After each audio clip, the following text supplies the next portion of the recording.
In this tutorial, we will generate the outline SOAP Spring Web Services project inside IntelliJ using the Maven Archetype. This slide shows the Maven command line instruction on how to create a Spring Web Services project. In the following video, we will show how to do this through IntelliJ. Alright, so now we are going to generate our Spring Web Services project using the Maven Archetype in IntelliJ. So I'm going to select File, New, Project. Here I'm going to select Maven. I'm going to select Create from Archetype. And I'm going to select the Spring Web Services archetype. The reason it's in this selection list is because I've already added it, something that you might need to do. Select Next, enter the group ID,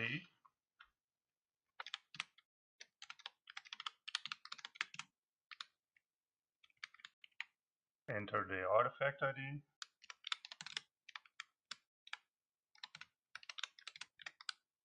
select Next,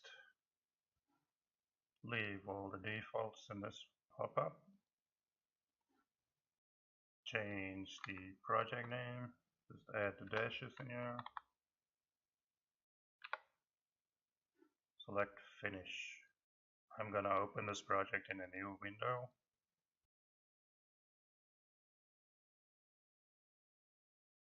It's popping up here with Maven project needs to be imported. So I'm just going to select Enable Auto Import.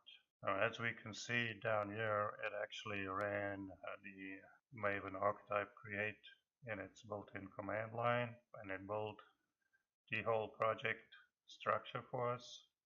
So if we go over to the left, we can see our directory structure.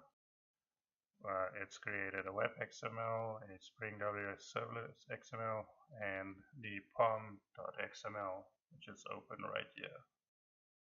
First thing we're gonna do is go over to the base directories, right click, and we are going to go to module settings.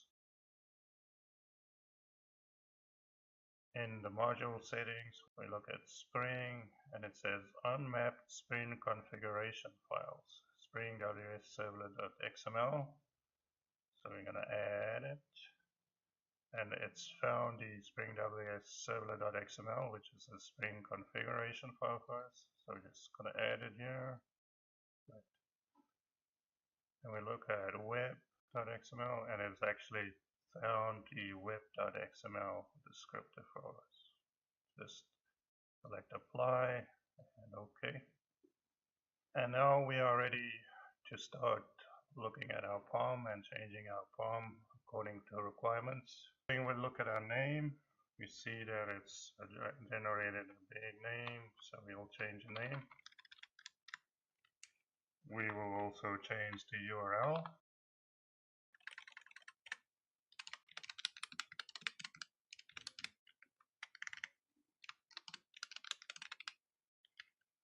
And to keep in general Maven convention, I'm going to cut and paste the bold section, Control X.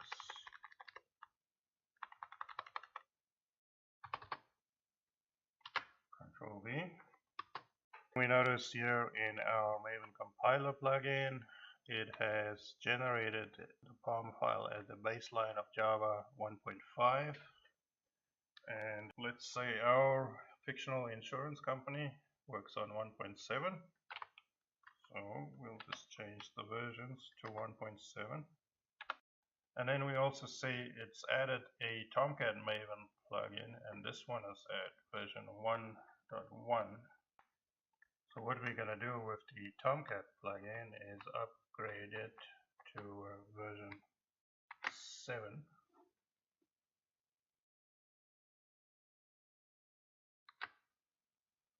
This is the Tomcat 7 Maven plugin because we're on Java 7 and we want to run it through Tomcat 7 because that's the baseline version of Tomcat that is currently available for Java 7. Next, we are going to look at our web.xml. As first, we're going to change the display name to our actual artifact ID.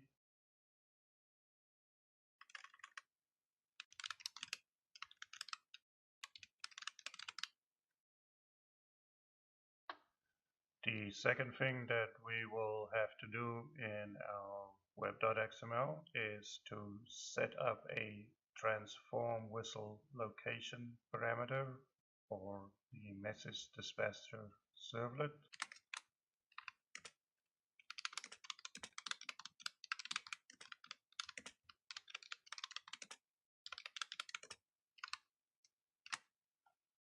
For now, we're just going to set up a little reminder comment for ourselves so that when we start doing the actual coding, we will know that this is required for our servlet code.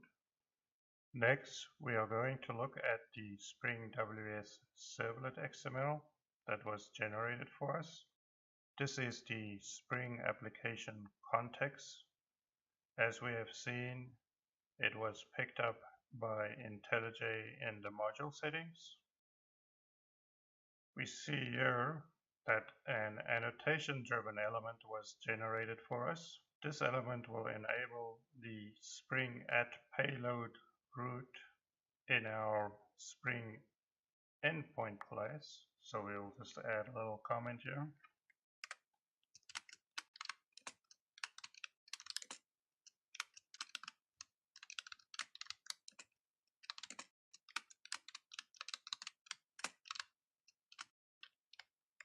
Something that we will require later is a component scan element that would pick up our annotated components and services.